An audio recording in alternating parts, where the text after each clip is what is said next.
Welcome to our deep dive into Kyle Chayka's Filterworld, How Algorithms Flatten Culture. You've shared this excerpt with us, and we're going to try to break down how algorithms are shaping what we experience and maybe even overshaping it. Yeah, and I think one of the things that Chayka does really well is he doesn't just come out and criticize algorithms. He digs into their history to show how these systems have been kind of subtly shaping our cultural landscape for a lot longer than we might realize. Yeah, and he starts with a really interesting story about the mechanical Turk, Yeah, that chess-playing machine from way back in the 18th century. right, which wowed audiences back then who, they believed it was artificial intelligence. But it was actually this really clever illusion, there was a human chess player hidden inside. Oh, And Chayka uses this to kind of illustrate how this desire to automate and the illusion of automation still colors how we think about algorithms even today. So just like that hidden operator of the Turk, today you have human engineers at Spotify or whatever making decisions that are impacting what music gets recommended to millions of listeners. Precisely. Yeah, and it's that illusion of the algorithm as this totally independent thing that can make us unaware of those very human choices that still drive their design and their impact. So that makes me think about all the personalized recommendations we see now. Everywhere you go online, it's like, you might also like this. And it can feel like Spotify just gets our music taste. Yeah. But it's obvious there's a lot more going on there. Right, it's not magic, it's math and a lot of data. Chayka argues that this increasing influence of algorithms is leading to a kind of flattening of culture, where everything starts to look and feel the same. He calls it the generic coffee shop effect, which I think is really interesting. Oh, I know exactly what you mean. It's that feeling when you walk into a trendy coffee shop in a new city, and it's like you've been there before. Exactly. Same minimalist decor, same indie music playlist. Exactly. Chayka suggests that algorithms are homogenizing our tastes, even for physical spaces. So think about it. You see a picture-perfect coffee shop on Instagram, it gets tons of likes, and suddenly everyone is copying that aesthetic. And it's not just coffee shops, right? It's fashion, music, books, even dating profiles. It's like algorithms are creating this generic, one-size-fits-all version of cool. Right, and it raises a crucial question that we need to unpack. How do algorithms actually learn our tastes in the first place? It all comes down to the data they collect on us and how that data is then used to shape our experiences. So how do these recommendation algorithms work? I mean, do we need a computer science degree to understand it, or? Not at all. Chayka breaks it down in a way that anyone can grasp. He explains how platforms like Spotify, Netflix, Amazon, they collect these things called signals. These are basically any interactions you have with their content. Okay. Every play, every purchase, even how long you listen to a song, it's all a data point that feeds the algorithm. So if I listen to a lot of indie pop and heart songs with acoustic guitar, Spotify's algorithm picks up on those patterns and starts recommending me similar artists and songs. Exactly. And that's how these platforms can be kind of eerily good at predicting what we want to listen to or watch next. But of course, this is where things get a little A little creepy. A little creepy. A little too, while it can be helpful, it also makes you think about the potential downsides. Yeah. Where do we draw the line between helpful suggestions and being manipulated by these systems? That's the key question. And to be fair to Chayka, he doesn't shy away from exploring the darker side of this algorithmic culture. For example, he discusses the tragic case of Molly Russell, Right. a teenager whose suicide highlighted the potential dangers of unregulated content online. Yeah, and it's just a heartbreaking reminder that algorithms aren't inherently good or bad. It's how they're used and the potential consequences that we need to be aware of. Absolutely, and the impact goes beyond extreme cases like Molly's. This normalization of taste that Chayka talks about, it can actually limit our exposure to diverse viewpoints. If we're constantly being fed content that aligns with what we already like, how can we ever discover anything new? How can we expand our horizons? It's a real concern. It's like we're stuck in an echo chamber of our own making. Yeah. And, this has big implications, not just for how we consume culture, but also for those who are creating it. Absolutely. If artists and writers, musicians, filmmakers, they all feel this pressure to cater to algorithms just to get noticed, doesn't that risk stifling creativity and really lead to a more, homogenous, kind of bland cultural landscape? Totally. It's almost like we're incentivized to create the same types of things because that's what the algorithm is telling us will be successful. So how did we get here? Was this kind of cultural centralization through algorithms like inevitable? It's a great question. Chayka tackles this by looking at the history of the internet, which, has gone through these cycles of centralization and decentralization. He uses this really interesting example of Usenet, Okay, yeah. which was this decentralized network of discussion forums really popular before the World Wide Web. I heard of it, but I was going to say that wasn't really around when I was online. So what was that like? So imagine the internet not as these big platforms we have now, but as this collection of independent communities, each with its own kind of flavor and focus. That was Usenet. But then as more people gained access to the internet, these spaces inevitably changed. Right. New users came in, maybe they weren't familiar with the established norms, the etiquette.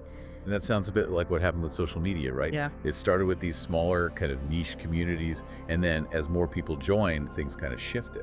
Exactly. That influx of new users, combined with the rise of companies like AOL, which provided, easier access to the internet for the average person, it led to this shift towards centralization. Right. Makes sense. Suddenly, you had these larger companies acting as gatekeepers to our online experiences. And now it feels like that centralization is even more pronounced than ever, right? Facebook, Google, Amazon. These companies have become incredibly powerful forces shaping our online lives, for better or for worse. That's exactly it, and it raises these really important questions about how we balance the convenience of these platforms, which, let's be honest, they're incredibly convenient, with the potential drawbacks of algorithmic control and this flattening of culture that Chayka is talking about. So that leads to the big question, what can we do about it? Is it even possible to reclaim our role as conscious consumers of culture in this, algorithmic world? Well, that's what Chayka explores in the book, and he definitely emphasizes the importance of human curation in this landscape. One of the things he looks at is the role of regulation. Can we, or even should we, try to regulate these powerful algorithms? I mean, it seems like such a massive undertaking. Where would you even begin to regulate something as complex and as constantly evolving as the internet? It's a huge challenge, absolutely, and Chayka acknowledges that. He points out that the way the internet is structured, especially here in the US, makes it very difficult to hold platforms accountable for the content they promote. Right. He brings up Section 230 of the Communications Decency Act, Oh, right, yeah. which essentially shields platforms from liability for what users post. So they're saying, hey, we're just providing the platform, what people do on it, not our responsibility. But with the scale and influence of these companies, doesn't that feel like a bit of a cop-out? That's the argument that many critics are making, for sure. Chayka actually revisits the case of Molly Russell that we talked about earlier and how her family sued these social media companies, claiming they were at least partially responsible for her death because their algorithms promoted harmful content to her. It makes you think, if these platforms are shaping our online experiences by deciding what we see, what we're exposed to, shouldn't they have some responsibility for the potential consequences of that? It's a debate that's happening right now, and it's a really important one.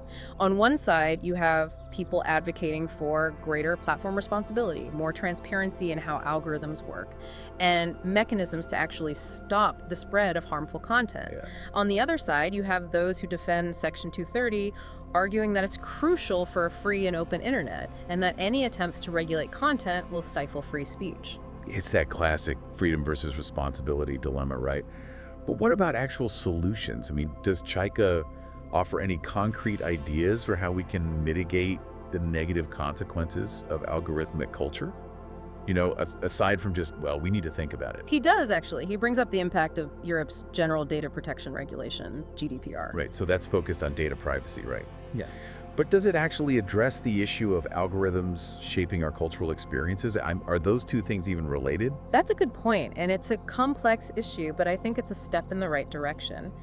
By giving users more control over their data, it limits the information these platforms can gather to feed their algorithms in the first place. Right. And it forces them to be more transparent about their data usage. So it's about putting a check on their power, making them more accountable to users.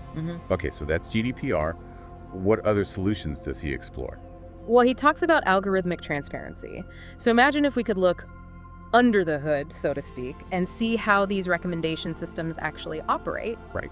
Understanding the factors that determine what we see in our feeds. That would be incredible. And it would at least demystify the process a little bit, right?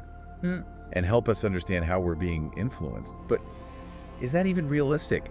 Will these companies ever willingly open up their algorithms for scrutiny? I mean, It's definitely a long shot, but Chayka believes it's a crucial step if we want to mitigate the negative aspects of this algorithmic culture.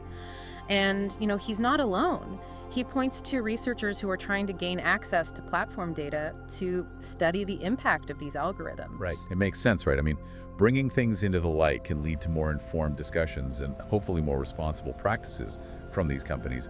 But, aside from regulations and this idea of transparency, what can we do as individuals? This is where I think Chayka's book gets really interesting. He puts a lot of emphasis on reclaiming our roles as conscious consumers. He talks about something he calls an algorithm cleanse. Oh, interesting. Yeah. Tell me more about that. Yeah, so have you ever Have you ever done that? Yeah, so it's basically stepping away from social media, streaming services, anything that's really driven by these algorithmic recommendations. Ah, okay. So it's like a digital detox to try and regain control over your online experience. Exactly. He wanted to kind of break free from that constant stream of curated content and just see what happened. Yeah. See how it felt. See what he noticed. And how was it? I mean, that must have been tough at first, right? It's like we're so used to, having these platforms just tell us what to watch, listen to, read. He talks about how, initially he felt anxious, like he was missing out on things. Yeah. That fear of missing out that everyone talks about. Yeah, totally. But then he also describes this sense of liberation, this kind of newfound clarity that came from disconnecting from those feeds. It's like hitting the reset button. Right. And rediscovering that joy of exploring culture on your own terms. Exactly. And I think, you bring up a good point. Not everyone can or even wants to just drop off the grid and do a complete algorithm cleanse. For sure. So what are some more, practical things we can do to be more mindful, even if we're not ready to give up our Spotify playlist just yet? Right. Well, Chayka highlights the importance of actively seeking out, human curators. Yeah. Those individuals who, really deeply understand and share culture. We're talking like museum curators, music critics, librarians, even just, passionate booksellers. Yeah, it's like they offer a level of expertise and discernment that algorithms just can't replicate. Exactly. They provide that nuanced perspective, drawing on often, years of knowledge and experience to kind of guide us towards those meaningful cultural experiences. So true. But I mean, are human curators still relevant in this age of algorithms? It's just so easy to rely on those "you might also like" suggestions. I think their role is more important now than ever. They provide this counterpoint to the homogenizing effects of these algorithms, offering us these diverse perspectives and introducing us to things we might never discover otherwise. Yeah, that's a good point. Yeah. Okay, so how do we find these human curators? It's not like there's an app for that. Or, well, maybe there is, but you know what I mean. Right. Think outside the mainstream, Explore independent bookstores, visit art galleries, attend talks and lectures. Engage with those critics and reviewers who offer, thoughtful analyses and recommendations. So it's about being more proactive and curious, like stepping outside those algorithmically defined comfort zones and engaging with culture on a deeper level. Exactly. Okay, so that's on the consumer side. What about creators? What can they do in this environment? It's a tough one because they're kind of caught in this system. But Chayka encourages creators to, stay true to their vision, resist that pressure to just cater solely to algorithms for success. It's a tough one. How do you balance artistic integrity with, that need to be seen, to be heard in an algorithmically driven world? It's a constant balancing act, but I think Chayka believes that creating that authentic work that you're passionate about is crucial for, maintaining this vibrant and diverse cultural landscape. And he suggests things like, seeking out alternative platforms, building communities around your work, really fostering that more direct connection with your audience. So it's about finding those different avenues to share your work and connect with those people who really value what you create, who resonate with your vision. Exactly. It's about, fostering genuine engagement, not just chasing those numbers, those algorithms. Well, this has been a fascinating deep dive. It really has. I think Chayka's book, it really makes you think about the influence of algorithms in every corner of our lives. It really does. And you know what I like about this book? It's not just a critique, it's a call to action. Yeah. It's urging us to recognize the power of these algorithms while also remembering that they are ultimately tools. Right. We have the power to choose how we use them, and I think even more importantly, we have a responsibility to use them in a way that benefits everyone, both creators and consumers of culture. It's a great reminder that we can all play a part, no matter how small, in shaping this more diverse, more meaningful cultural future.